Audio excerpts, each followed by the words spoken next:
everyone. Welcome to episode 20 of the Just One End podcast. My name is Liz, also known as Elizabeth Zimmerman. Today is Sunday, April 8th, and I am coming to you from Cochranville, Pennsylvania, where I live with my husband, Greg, and our two children, Eric and Tilda. So this week has been, this last couple of weeks, my personal life, it's been a little rough. I don't really want to talk about it, so I'm not going to go into it. But I will tell you about some of the fun stuff that I've been up to. So as many of you may know, if you've watched before, I do a gift for my nieces and nephews for Christmas, where they get to choose a movie and lunch or dinner with either myself or Greg. We'll take them out for the day. So I did that with two of my nephews this past weekend. Lincoln is my almost 8-year-old nephew. He chose Sherlock Gnomes. And then his brother chose Ready Player One.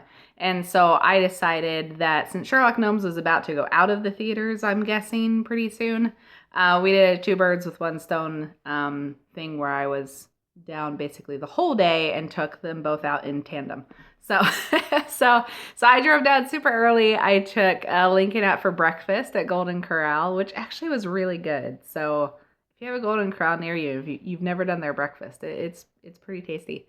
And then we went to see Sherlock Gnomes, which was fine. I mean, it's a kids movie. If you've seen Romeo and Juliet, it's part of that same universe. But it was cute. And then I took him home. I picked up his brother. So his brother Jonah, he is actually, I think he's 14. Don't hold me to that, but I think he's 14.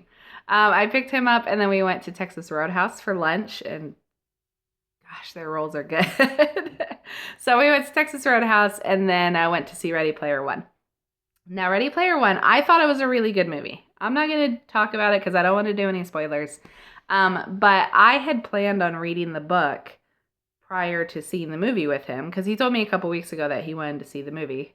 And then he sent me a message on Thursday, and we went out on Saturday saying, hey, what time is the movie that we're going to go see, sorting out all the details. And I realized that I'd totally forgotten that we were going to go see the movie on Saturday, and I hadn't read the book yet. But I really wanted to read the book first, so I already had it downloaded on Audible. Like I said, I planned to read it. I just hadn't gotten around to it. So that night I had rehearsal for bonus track, and so that is almost an hour drive each way. So I could start listening to the book that night. And I put it on 1.5 to 1.25, depending on what I was doing when I was listening to it. And I got through the whole book and finished it just before midnight on Friday. So it was a marathon of listening to the book. If I had been reading it, there's no way I could have done it because I wouldn't have been able to read while I was driving. It wouldn't have happened. So it worked out really well. It's narrated by Will Wheaton. He does a really good job. If you're into audiobooks, then I highly recommend the audiobook. It was very good.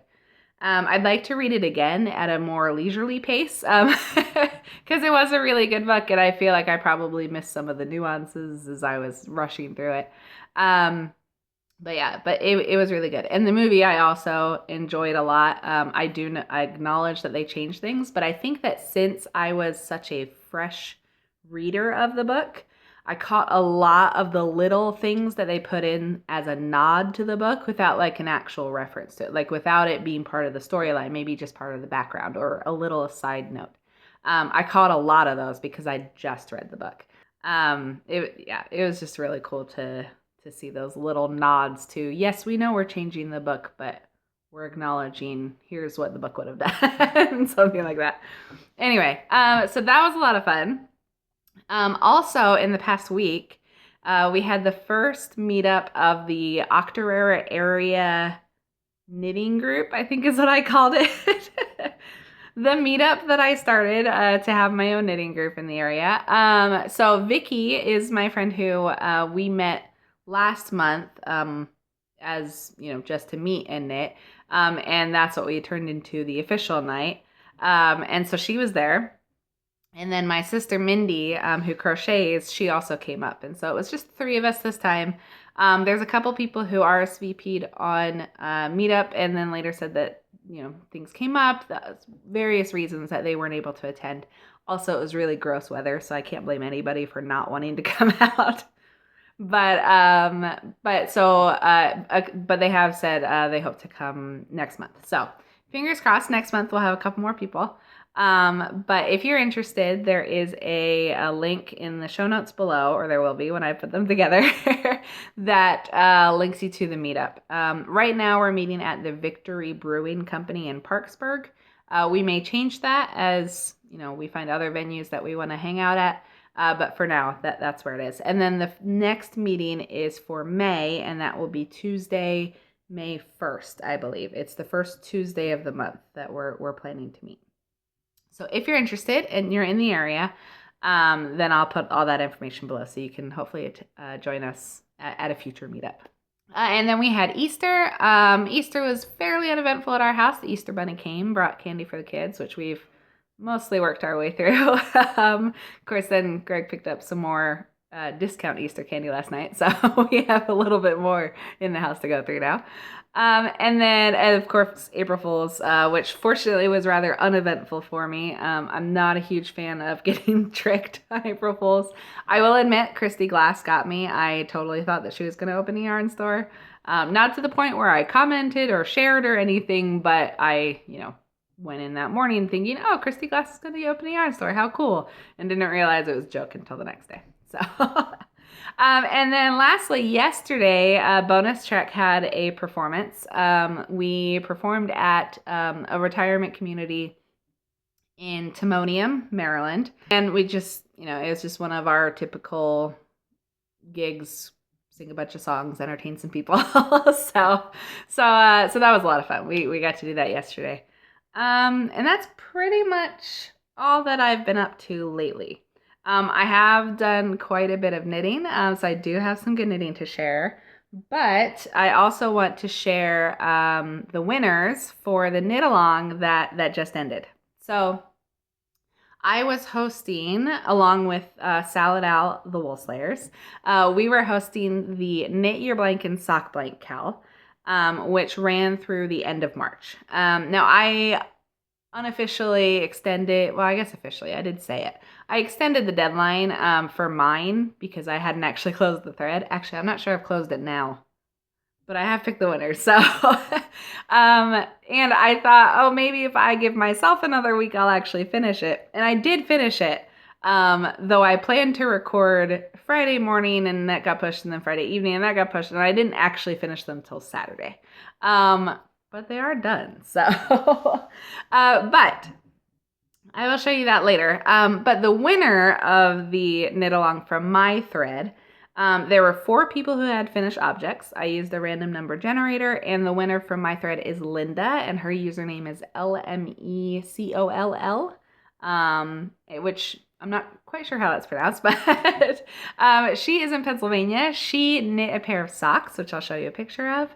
And then I clicked through to her profile, and I love what she does on her About Me page. She's got a list of goals for every year, going back the past few years, of things like she wants to knit from her stash, and she has like a starting number, and knit from her queue, and she has a starting number there. And then she has a list of other specific goals, like projects that she wants to knit, or certain types of yarn she wants to use, or a technique, which I think is really cool. And she keeps it updated because I could see that this year a couple of her projects already have the word done next to them. So I thought it was a really cool idea. So Linda, that's pretty awesome. But you are the winner.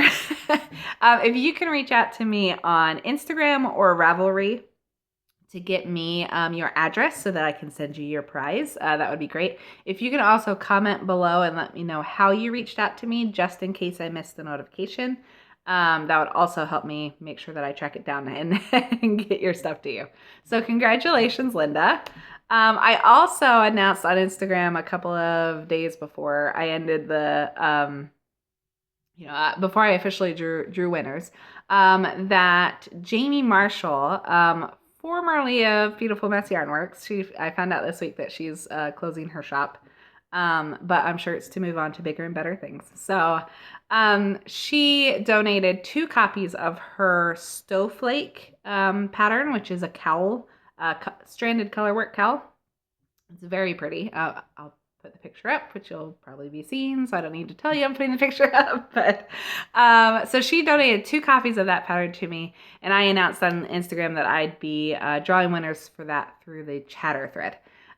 So I did do that. I think we had 7 people contributing to the chatter thread, and through a random number generator. I picked 2 winners. Erin, username, I'm going to say it's emalahowski.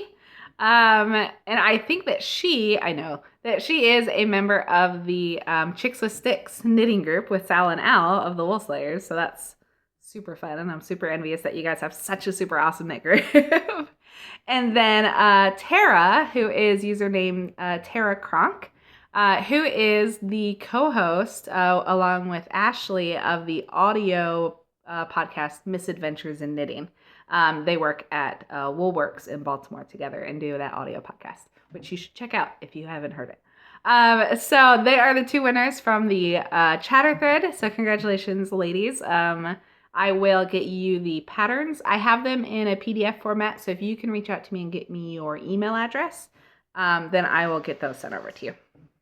So thank you so much to everyone who participated in the knit along. It's so much fun to get to interact with people and know that you're working on similar things or going through similar experiences by knitting along together.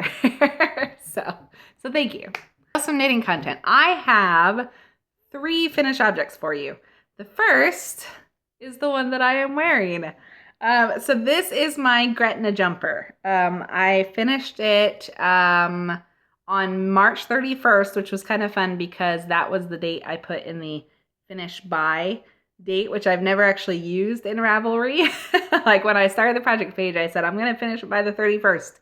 And I did. So it took me just about 6 weeks to knit, I think. It was all I knit on for the most part. I mean, it was definitely more monogamous knitting than I'm used to doing.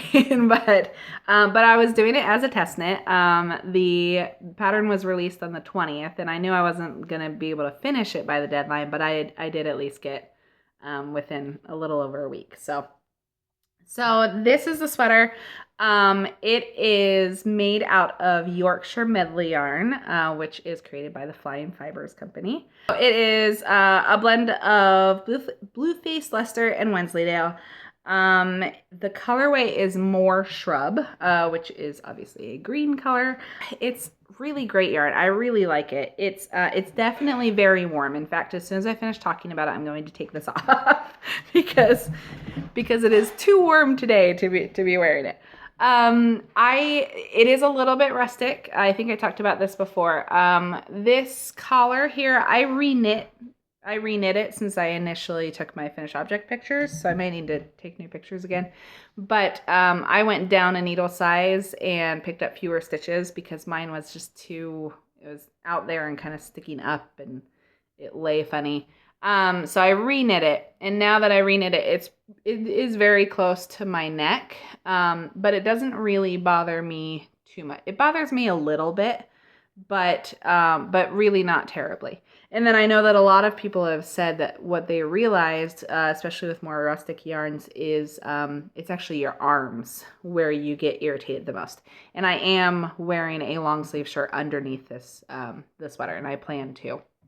Every time I wear it. I actually specifically went out and bought new long sleeve undershirts so that I could wear them underneath this and any future sweaters that I knit.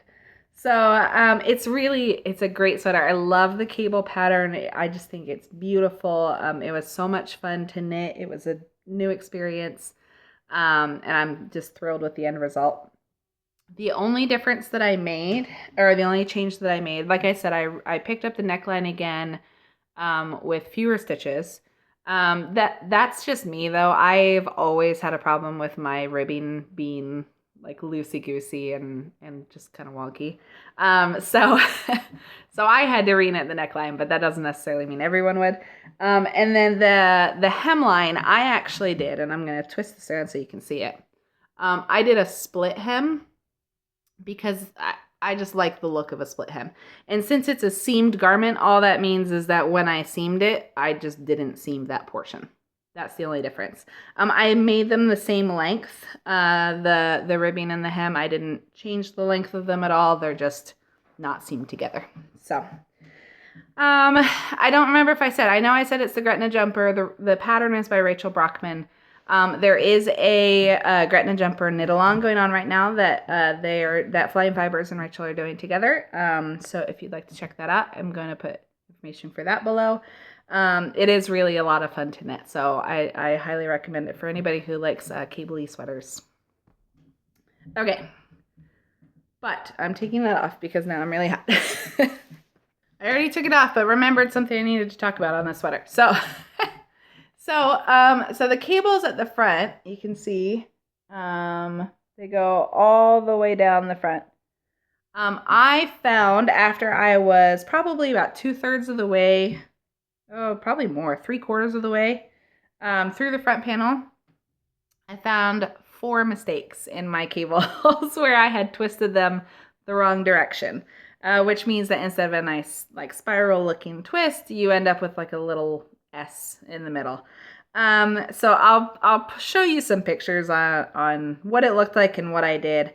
But basically I dropped down the stitches it was 4 mistakes, 2 in each of, 2 in 2 different columns of the cable. And fortunately the mistakes were in this part of the cable here, which is really just a simple twist all the way up. So it's not part of the main cable, which was a lot more complicated. So it was much more straightforward to fix than it could have been. But yeah, basically I isolated the 4 stitches in each of those cables and I dropped them down. I dropped all 4 stitches down to where the mistakes were. And then a row at a time, I picked them up and I re-knit them. I was going to try and figure out how I could do a crochet hook, but you really can only do that with 1 stitch at a time. And I really needed to attack it 1 row at a time in order to be able to get the cables oriented the right way. So yeah, so I dropped them down. I used just some wooden DPNs and picked up the stitches and re-knit 1 row at a time using that strand of loose thread, or of loose yarn from the drop stitches for each row. It did take a little while. Honestly, not a ridiculous amount of time. The video that I took, I was trying to balance the camera while taking the video, so it seemed like it took me a lot longer. Once I stopped recording myself doing it, it went a lot faster. So it really wasn't as bad as it looked. If that had not worked, I would have been devastated because it would have meant ripping back a lot of work. But fortunately, 2 of the mistakes were a lot higher up. So I tried it out fixing those first. And then the other 2 mistakes were almost halfway down, probably more than halfway down from where I was. So after I tested it out and knew that that method would work, then I dropped down and fixed those 2. If the method hadn't worked, I would have just ripped back to where the higher up mistakes were and lived with the other ones. They would have just been cables in the wrong direction, which honestly I'm fine with, but I was more curious to see if I could fix it, because I don't know, I like to try new things, and this is definitely a new thing, was fixing the direction of a cable. All right, and then my second finished object is another one that I'm wearing, and I'm going to take it off my head, and my hair is probably going to stick up, which is why I'm wearing it in the first place, but oh well. So this is a hat that I made. It is called the Slipstream hat. It took me just about 24 hours. I cast it on during my lunch break on Wednesday, I think. And then I spent most of Wednesday night knitting it. And then I finished it up on my lunch break on Thursday. So it was a pretty fast hat. The yarn is Tosh Merino Light in the colorway Spectrum. So it's going to be kind of hard to see. There we go.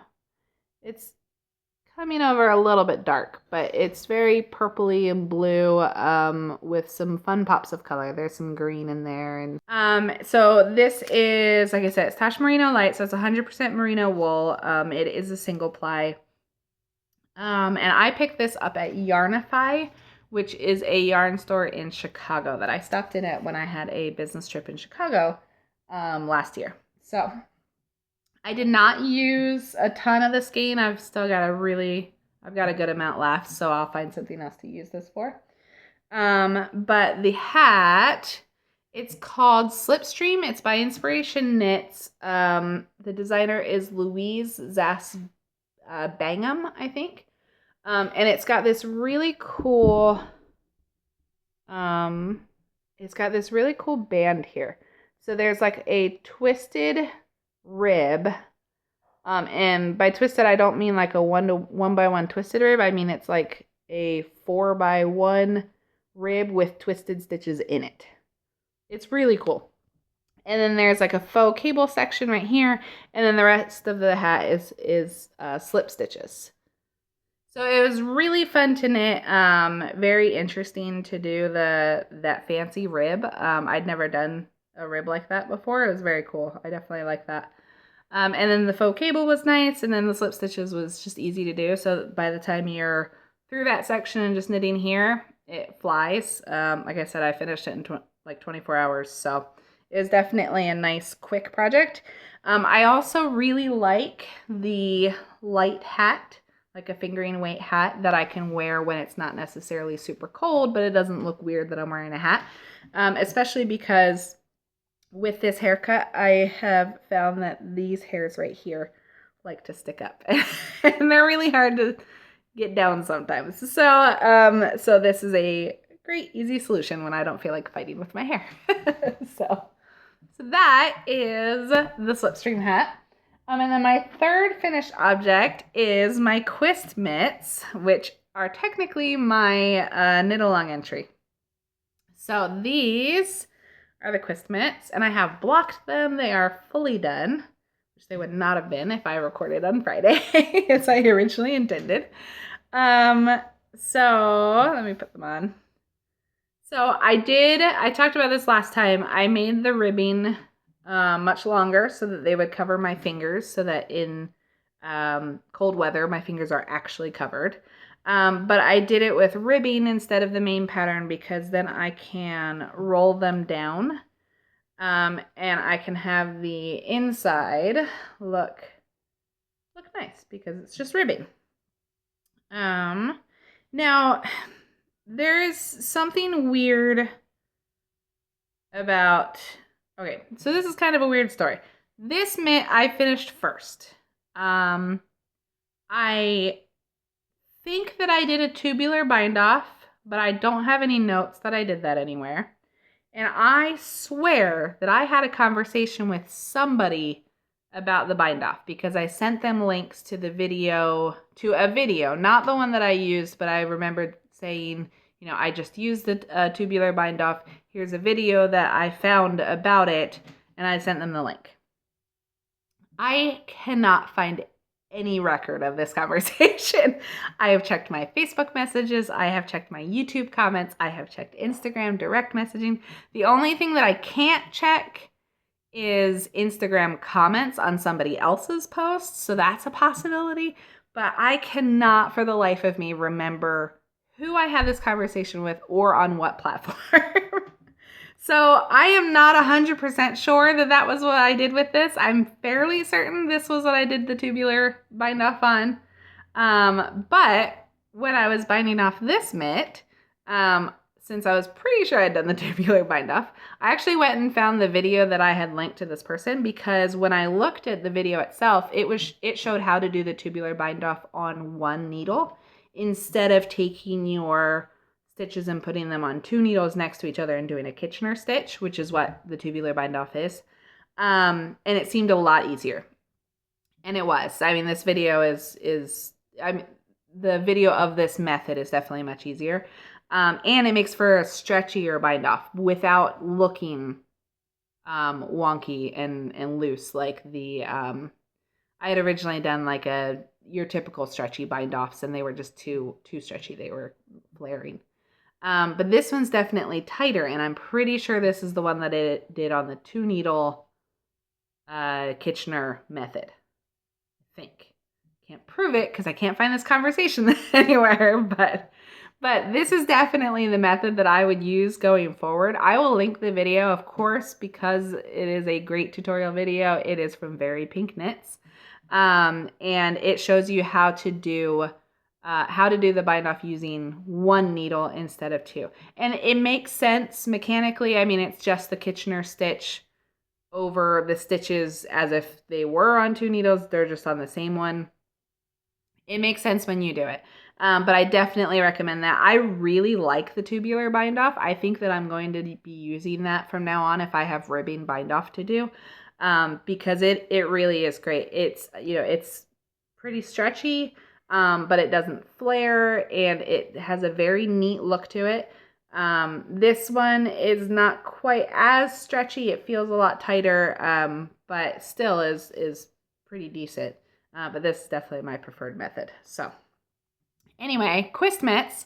Pattern is by Melanie Berg. The yarn that I used was a sock blank that I picked up from Sweet Sparrow Yarns. I went to Chelsea Yarns in New Jersey when she was having a trunk show there. So I picked it up. Unfortunately, I don't know the colorway, but it is her sock blank. So this is how much I have left. It is just about half. I weighed it, and I think it was 48 grams.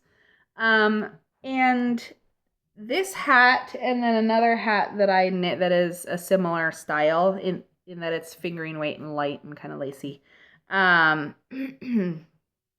They both use about 43 grams. So I think that I could get a hat out of this.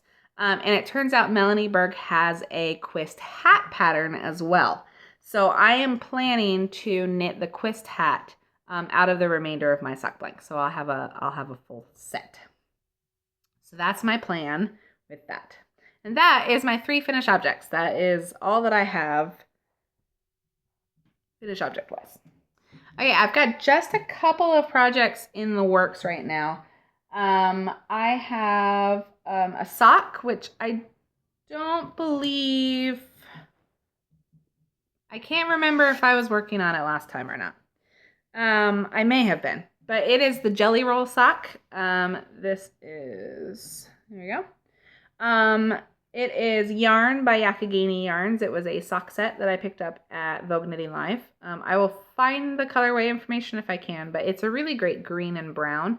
And then the accompanying mini was a light brown, which matches really well. So it's the Jelly Roll sock. I like throwing around my knitting. I like short socks. I have done the Rose City Roller a couple of times, and I really like those socks. This is by the same designer. This is Orange Knits. She has a few sock patterns, and this one I'm not loving the process. I think that I'll like the end result, and I am planning to finish the sock, also make a second sock, so I'll at least have a pair. But I don't love the tediousness of the slip stitch sections, because you're basically knitting the same round twice. And while mechanically it's the same as if you knit every other, your tension's not right if you just knit one round and knit both colors. It makes it way too tight. So you really do have to slip the colors each round and just alternate colors, which I find kind of irritating to do, because I hate doing yarn management. Even like when I'm doing indie dyed yarns and alternating skeins, I find it so irritating to do. I alternate skeins basically where they overlap. I basically fade indie dyed yarn and hope that the changes aren't that noticeable. I can't stand doing yarn management for that long. So I've got maybe an inch. Here, let me compare against my ruler. Yeah, I've got just about an inch of the slip stitch in the body of the sock done. So like I said, I will finish it. I've So I'm less than halfway done with the slip stitches, but I'm not super in love with the process. If I love the end result, then I could see myself doing it again. Like, I don't hate it. It's just, I'd rather just knit and knit and knit than have to worry about slipping stitches and managing my yarn. But we'll see. And then my other whip is actually a crochet whip, which I don't do a lot of. So about a year ago, my nephew Christian, yes, another nephew. I have 8 nephews and 2 nieces, 7 nephews, 7 nephews and 2 nieces.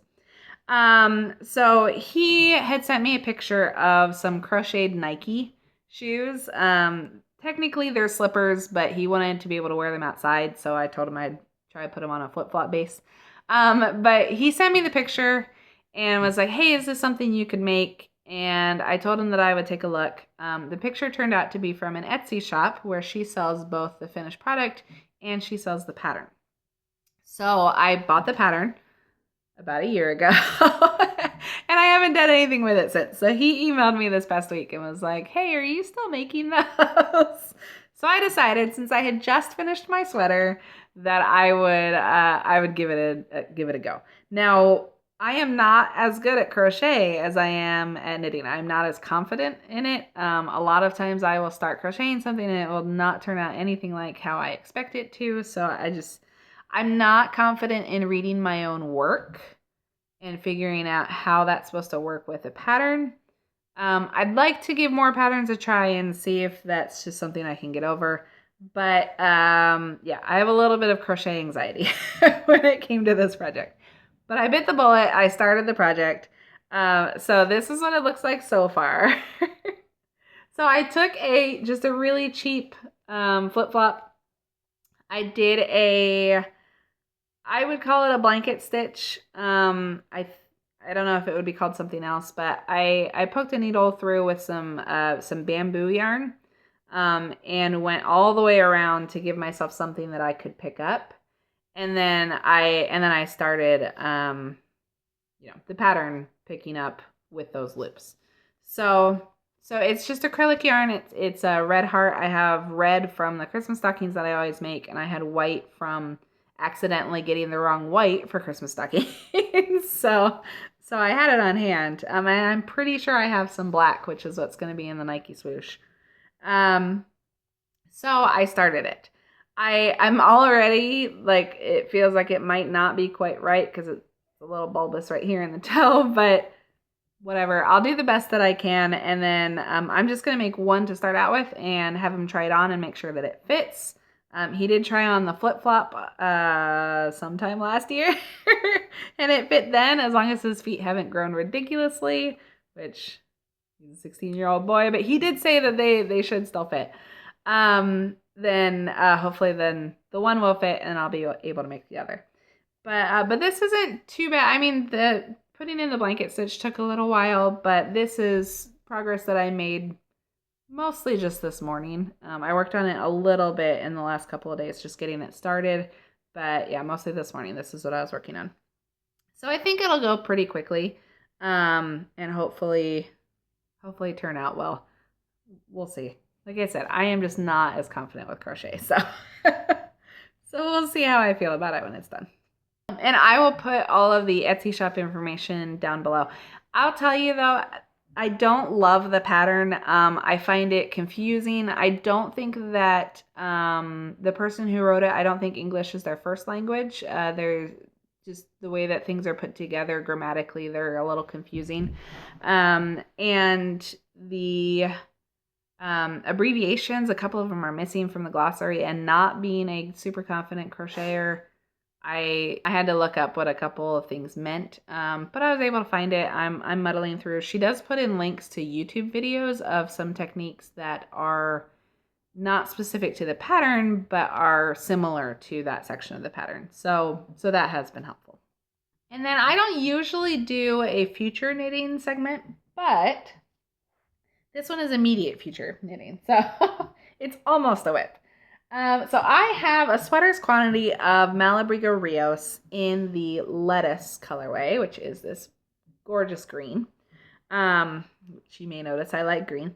Um, so I have a sweaters quantity. I've had it since last summer. I picked it up at Kitschy Stitch in Rehoboth Beach, Delaware, which I recently found out she closed her brick and mortar store, but she does still have an online store. But I picked up a sweaters quantity there, and I've been trying to figure out what I wanted to do with it. I was in the process of knitting the worsted boxy and the Zadie sweater at the time, I think. So I figured that if I liked either of those, I would just, knit another one out of this yarn. I didn't end up loving either of them though, so I was looking for another sweater that I could cast on. And then I was watching Paige the Framer. I was watching her podcast last week, and she was wearing this amazing cardigan called the Evelyn cardigan, or Evelyn. And it has cables down the sleeve. It has a cabled button band, and it has cables on the back that spread, much like my the pink poncho that I was knitting last year without a pattern. So I'm really excited to try out this pattern, especially that cable, like, I don't know what to call it, but basically it breaks into cables with increases in between. I'm really excited to try that out and see how I could have improved my technique for knitting the same kind of thing on that poncho. But it's a really, really cool sweater. And it calls for Erin weight. Technically, Rios is worsted. So I knit a gauge swatch, and I was able to get the right gauge. So I'm going to go ahead and use it. So this is the stockinette gauge. It's not very exciting, but look, isn't the color pretty? I'm so excited. It's going to be gorgeous. And then this is my cable swatch. And this cable is ridiculous. Like, look at that cable. It's like a basket weave. It's amazing. So this is the cable down the back. And then it's a couple of different widths for the sleeve and the front, I think. But so that is swatched and going to be cast on probably today. We'll see how much more I feel like working on my nephew's slipper, because I want to make sure that I don't put that off. So that is my next project that I'm going to cast on. And then also one of my next up projects, I think I mentioned it before. I have 3 skeins of Lolo Did It yarn that I picked up in a D-stash that I wanted to use. And I decided that I'm going to do the Goldfish Memory Shawl, which is by Casapinka. And since I just finished a knit along, and since I just finished a big project, I decided that it would be fun to do another knit along. So I reached out to Paige and asked if she wanted to do a collaboration, and she said yes.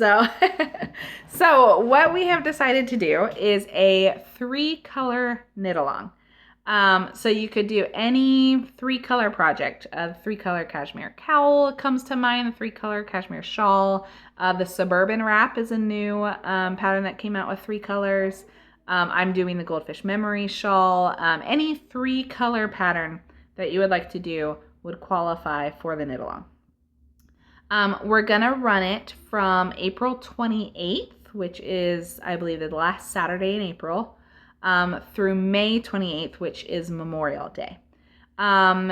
The reason we're waiting a couple of weeks to start it is because one element of this is that in order to win the prize, which is a frame that Paige donated, it's one that she made from the Mrs. Brown's Bags fabric in the mat. She made that into the mat. Really pretty. I'll put a picture in. I meant to grab it and I forgot. So the frame is the prize.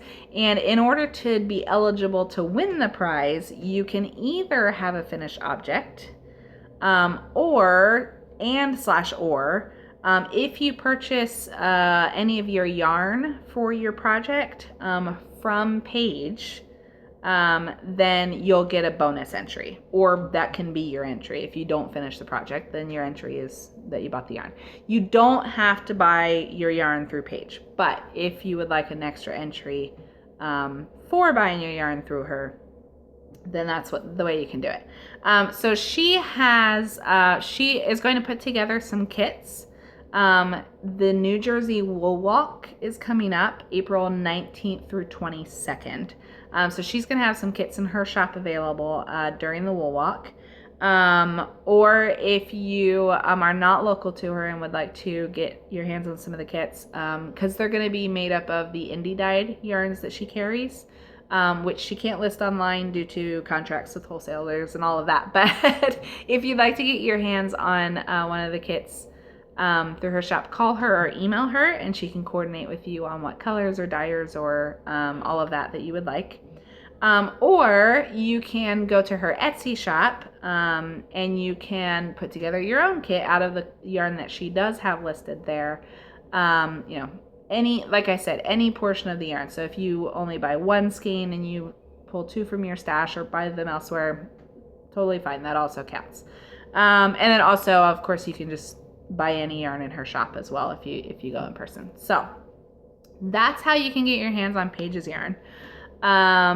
And like I said, that's one entry into the finished object / qualifying yarn thread.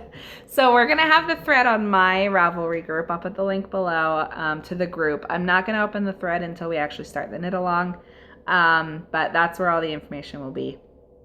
But our finished object thread is going to be finished objects or showing the yarn that you purchased from Paige for your project. So that'll be, you'll have either 1 or 2 entries that you put in that thread.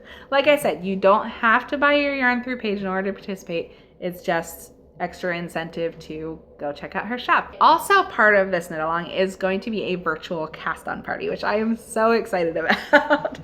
So what we're going to do is we're going to put together a Zoom meeting. If you've never used Zoom, it's a really easy platform. We will have a Zoom meeting set up, and on Saturday, April 28th, which is the kickoff of the knit along, from 2:30 to 4:30 Eastern time is when we'll do our virtual cast on party. So Paige and I will be on separately because I'll be in Pennsylvania and she'll be in New Jersey. So we'll be there, and then anybody else who would like to join can hop on so we can all cast on together. Because we want to do this virtual cast on party, then we are saying no whips allowed for this one. You will have to wait to cast on till the 28th. If you want to cast on in the morning, that's fine, but but wait until the 28th and then you can work on your project with us in the cast on party. But so that is the 3-color knit along that we're doing. And we are going to use the hashtag the number 3, 3-color KAL, which I kind of can't believe didn't look like it was taken on Instagram. So that'll be the hashtag if you want to share anything about it. We're not going to pull prizes that way, but if you want to share and connect that way on Instagram, you can use that hashtag. Okay, I believe that is all of the details on the knit along, except one more thing. So one of my acquisitions this week, which I will wrap up with acquisitions. One of my acquisitions is that I picked up some custom buttons for my podcast. This is the little button. It's very small. It's like a postage stamp size. But it's got my Just One N logo, and it is a button. I mean, it's a pin. It's not enamel or anything. But because I don't have an Etsy shop and I don't normally sell things, Paige has been kind enough to agree to list these in her shop. So if you would like to, while you're getting your yarn for the 3-color KAL, pick up a button, they're going to be available through her as well. She's also going to have some in her store. So I'm going to get those buttons to her so that she can list them. They're not going to be there yet. I don't think we're actually going to be able to meet up until next week. But I'll put it on Instagram when it's available. And then, yeah, like I said, if you are getting yarn for your 3-color knit along, what a convenient time to also pick up a button. Or if not, just go pick up a button. So more details to come on that. But so that is it for the knit along and the buttons. So I will wrap up with acquisitions. I do have a few acquisitions. First of all, I had been planning to enter the Melanie Berg knit along that Vanessa over at A Historian Knits was running. I didn't finish in time, but I was in her chatter thread. So she pulled a winner from the chatter thread, and that happened to be me. So she did send me a prize for that, and when she sent it, she sent a few extras, which was very sweet. Also a lovely note. So thank you, Vanessa, so much. It really made my day. It came at the perfect time to get some fibery love. So first was this skein of yarn from Fiber Optic Yarns. It's cashmere yarn, KASHMIR. It is 80% superwash merino, 10% cashmere, and 10% nylon. And the colorway is absinthe, and it's like a neon green yellow. It's very bright, very pretty. So I got that. She also included a skein of yarn that she just thought I would like, which is fuzzy cactus yarn, which is also a green yarn. You sense a theme here. So this is malachite is the colorway. It's 80% superwash merino, 10% cashmere, 10% nylon. So it's the fuzzy cashmere base. It's from Fuzzy Cactus Yarns. And yeah, it's really nice too. 2 cashmere yarns. She also sent me a bunch of minis, and she labeled each of them too, which is just amazing. Look at all these. There's Artistic Yarns by Abby, which I have some of her yarn that I need to get knitting on. Machete Shop, West Yorkshire Spinners, some Lolo Did It, Hippo for Cinco, and Witch Candy. So fun little minis, and I love minis. So that was super fun to get. And then also some Tuft woolen sock soap, which I have never actually had any Tuft products. So I'm really excited about this. So this is Red Currant is the scent. I haven't opened it yet, but I've been dying to. It smells really, really good too. So she sent that along. Oh, and then there's also snips, which I think I dropped. Some Hiya snips, little octopus, which are also green. So that also came. So thank you, Vanessa. That was so sweet. I also saw on Instagram that somebody had gotten some magnets from Shelly Can for their car, and I didn't realize Shelly Can had magnets. So I went over to her website and I picked up this magnet here, which is I Feel Like Knit in pink. I think she also has one in black, but I have a dark car, so I got the pink one so it would show up. She also included a little sticker that says I Feel Like Craft Today. And I also purchased while I was there a t-shirt that says the same thing. That says, I feel like craft today. So I'm looking forward to wearing this for sure. So that's what I picked up at Shelly Can.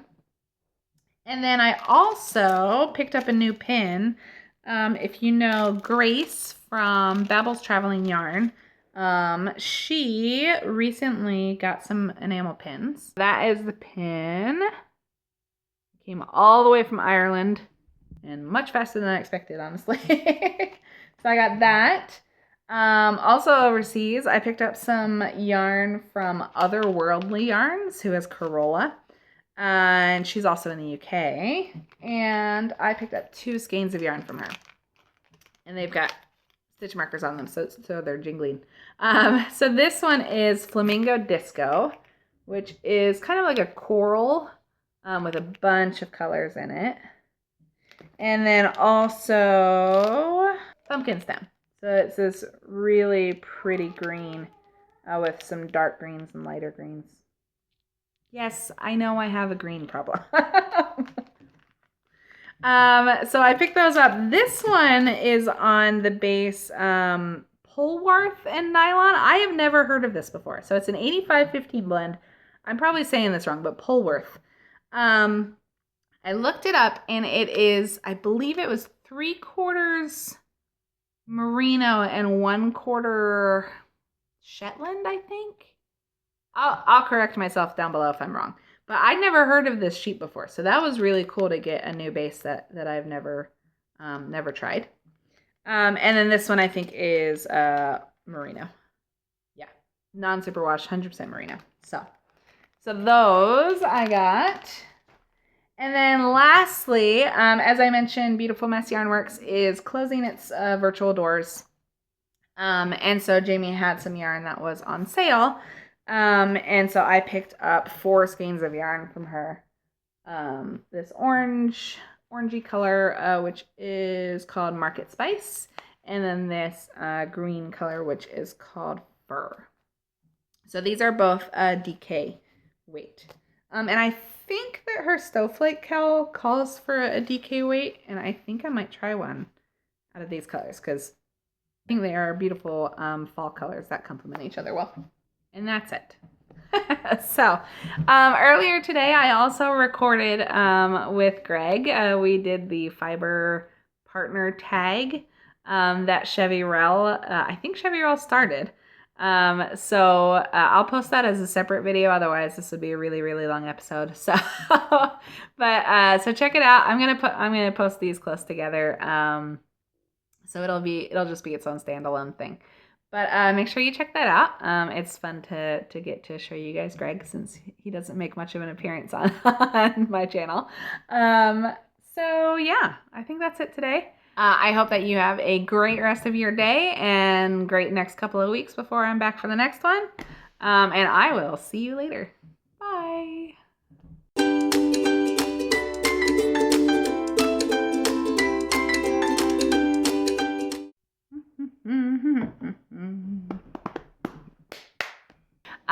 Today is Sunday. Oh my goodness, I never remember to check the date.